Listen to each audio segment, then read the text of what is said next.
नमस्कार, ज्योति सिंधरानी में आपका स्वागत है। चलिए आज मैं आपको बताने वाली हूँ कि इस मकर संक्रांति में आप क्या करें, कौन से मुहूर्त यानी कि आपका जो पुण्य काल जो होता है ना, उस पुण्य काल में अगर किसी भी प्रकार का दान, स्नान, धर्म, मंत्रोच्चारण वगैरह करते हैं तो हमें उसका फल कई गुना ज्यादा मिलता है। ये 2025 में जो मकर संक्रांति आने वाला है, कौन सा ऐसा मुहूर्त है उस टाइम में आप स्नान, दान, मंत्रोच्चारण, पूजा पाठ करें जिससे कि उस वेला का मतलब उस मुहूर्त का, उस समय का आपको पूरे लाभ मिल सके। तो आज मैं आपको इस वीडियो में यही बात बताऊंगी। देखिए, सबसे पहले तो मेरे जितने भी व्यूअर्स हैं सबको मकर संक्रांति की बहुत बहुत शुभकामनाएं। देखिए, सबसे पहले इस चीज को जानिए, एकदम शॉर्ट में मैं बता रही हूँ कि संक्रांति होता क्या है, मकर संक्रांति स्पेशल क्यों है। तो देखिए, संक्रांति क्या होता है, जब भी सूर्य जो है ना अपने राशि को या फिर एक राशि को छोड़ के दूसरे राशि में जाते हैं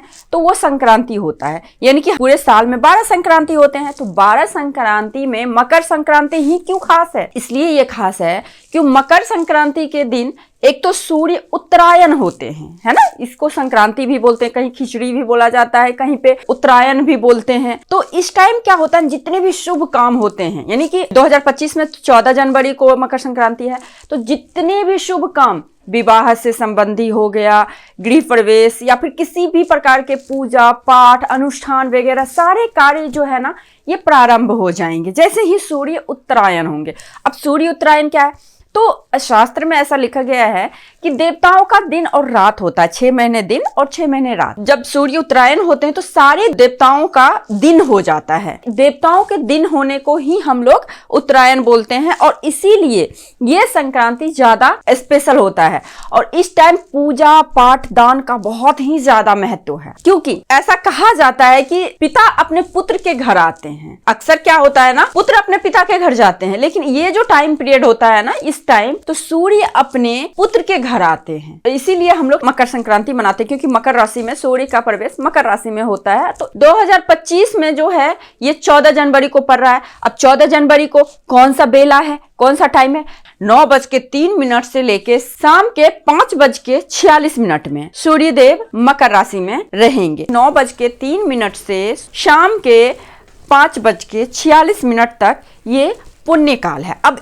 इस टाइम में जिस भी जातक का ढैया चल रहा हो, जिस भी जातक का शनि का 7.5 चल रहा हो, जिस भी जातक का शनि का महादशा चल रहा हो, शनि में राहु का या फिर कुंडली में किसी भी प्रकार का दोष हो, तमाम दोषों का निवारण ये जो पुण्य काल में किया जाना बहुत ही फलदायी होता है। दान हमेशा शनि से रिलेटेड दान करें। शनि से रिलेटेड दान क्या होता है, तो देखिए, तिल का दान करें, आप काले चीजों का दान करें, गर्म कपड़े का दान करें। और दान भी कैसे लोगों को करें, ऐसा नहीं कि हम गेट टुगेदर कर ले, इस टाइप से नहीं करना है। जो नीडेड पर्सन होता है, खास करके वृद्धाश्रम में जाके आप कर सकते हैं, जो नीडेड पर्सन जिसको जरूरत है हमारे दान का, जिनको उस दान से कुछ उनका भला हो सके, ऐसे जगहों पे ऐसी चीजों का दान आप जरूर करें। खास करके फूड का डोनेशन बहुत ही शुभ बताया गया है। और खास करके मकर राशि तो खैर खत्म हो गया, फिर भी कर दें। कुंभ राशि, मीन राशि, मेष राशि, ये 3 राशि का तो अच्छा पीरियड नहीं चल रहा है। कुंभ राशि का तो फिर भी लास्ट है, तो लास्ट 7.5 तो नुकसानदेह होता ही है, तो लास्ट 7.5 है। सेकेंड फेज चल रहा है मीन राशि का,